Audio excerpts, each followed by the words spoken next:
शांति 1-3-2023 आज की मुरली चिंतन। हमें अब इस बेहद के ड्रामा के पास्ट फ्यूचर प्रेजेंट को समझना है, अर्थात ड्रामा के आदि मध्य अंत को समझना है, क्योंकि जो पास्ट हुआ है वह फिर फ्यूचर में रिपीट होना है। पास्ट क्या हुआ था? इस धरती पर स्वर्ग था, सतयुग था, जो फिर अब रिपीट होना है। और अभी ये संगम युग क्या है? प्रेजेंट है। श्रीमत पर अपने को परफेक्ट बनाने की विधि है ज्ञान का विचार सागर मंथन करना, अपने आप से बातें करना। अपने आप से क्या बातें करनी है? ये बातें करनी है कि हम किसी को पूछना है अपने आप से कि हम किसी को नाराज तो नहीं करते हैं। आत्मा का स्वधर्म तो हमारा शांत है, तो क्या मैं अपने स्वधर्म में रहता हूँ, शांत रहता हूँ, अशरीरी बनने का अभ्यास करता हूँ, मैं बाप समान मीठा और ज्ञान का सागर बना हूँ। तो ऐसे हमें अपने से बातें करनी है। सिर्फ भगवान वाच नहीं कहना है, शिव भगवान वाच कहना है, क्योंकि भगवान वाच तो बहुत कहते हैं, कृष्ण भगवान वाच भी कहते हैं, तो हमें शिव भगवान वाच कहना है। गीता श्री कृष्ण ने नहीं, शिव बाबा ने सुनाई। राजयोग श्री कृष्ण ने नहीं, शिव बाबा ने सिखलाया है।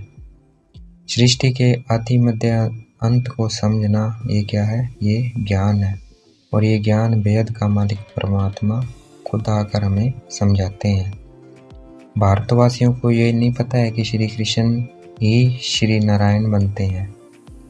इस वक्त दुनिया बेसमझ है, उन्हें सृष्टि के आदि मध्य अंत का ज्ञान नहीं है, इसलिए सब आज गरीब, दुखी, पतित है। सारी दुनिया को पतित से पावन बनाने वाला एक सर्वशक्तिवान परमपिता परमात्मा है, श्री कृष्ण नहीं है। श्री कृष्ण तो पावन दुनिया के मालिक बनते हैं, जो शिव बाबा से इस वक्त ज्ञान सुनकर वो मालिक बनते हैं। श्री कृष्ण मालिक बनते हैं, जो अभी शिव बाबा ज्ञान सुना रहे हैं उससे मालिक बनते हैं। नई दुनिया में आदि सनातन देवी देवता धर्म होता है, यह किसी को नहीं पता है। शिव जयंती या शिवरात्रि का त्योहार यादगार है किसका? अब निराकार शिव बाबा किसी के शरीर में आकर कर्म करते हैं, क्योंकि परमात्मा एक आत्मा है और आत्मा शरीर के बगैर कर्म नहीं कर सकती, इसलिए वह किसी के शरीर में आके कर्म करते हैं।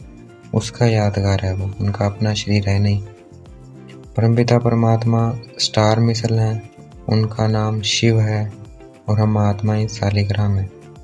हमारे नाम 84 जन्मों में बदलते रहते हैं, और परमात्मा का नाम एक ही रहता है, क्योंकि वो 84 जन्म लेते ही नहीं, और वो आत्मा है, उनका शरीर भी नहीं है, इसलिए उनका नाम नहीं बदलता है। और भगवान निराकार है, और गीता में जिसका नाम डाला है वह क्या है? शरीरधारी है, वह 84 जन्म लेते हैं, तो वह भगवान नहीं हो सकते। मनुष्य को सुख शांति सिर्फ एक परमपिता परमात्मा ही दे सकते हैं, और कोई नहीं दे सकता है। हम ही राजाओं के राजा पूज्य बनते हैं, फिर पुजारी बनते हैं। आत्मा और परमात्मा का एक ही स्वीट होम है, और वो है परम धाम। श्री कृष्ण ऐसा नहीं कहते हैं कि मुझे याद करोगे तो तुम्हारे पाप नाश हो जाएंगे। एक परमपिता परमात्मा ही आकर ऐसे कहते हैं कि तुम मुझे याद करो तो तुम्हारे पाप नाश होंगे। श्री कृष्ण कह ही नहीं सकते। श्री कृष्ण खुद तो शरीर में है, वह यह नहीं कह सकते कि अशरीरी बन मुझे याद करो। गीता खंडित होने के कारण भगवान की अस्थि गुम हो गई है। परमात्मा जन्म मन रहित है, वह अवतार लेते हैं, दूसरे के शरीर में प्रवेश करते हैं, और उनका नाम ब्रह्मा रखते हैं, जिस शरीर में प्रवेश करते हैं। गाया भी हुआ है ब्रह्मा द्वारा स्थापना, वो इसीलिए गाया हुआ है क्योंकि परमात्मा आकर उनके शरीर में प्रवेश कर स्थापना करते हैं। जितना हम योग में रहेंगे उतनी हमारी आयु बढ़ेगी। हम सैल्वेशन आर्मी है, हमें दुखियों को सुखी बनाना है। श्रीमत पर चल कर सबका बेड़ा पार करना है। हम अभी शिव बाबा की रुद्रमाला नंबरवार बन रहे हैं, उसका ही गायन भक्ति में होता है। जो माला जपते हैं वो किसका गायन है? अभी जो शिव बाबा की रुद्रमाला बन रहे हैं पुरुषार्थ कर। आज की मुरली का वरदान।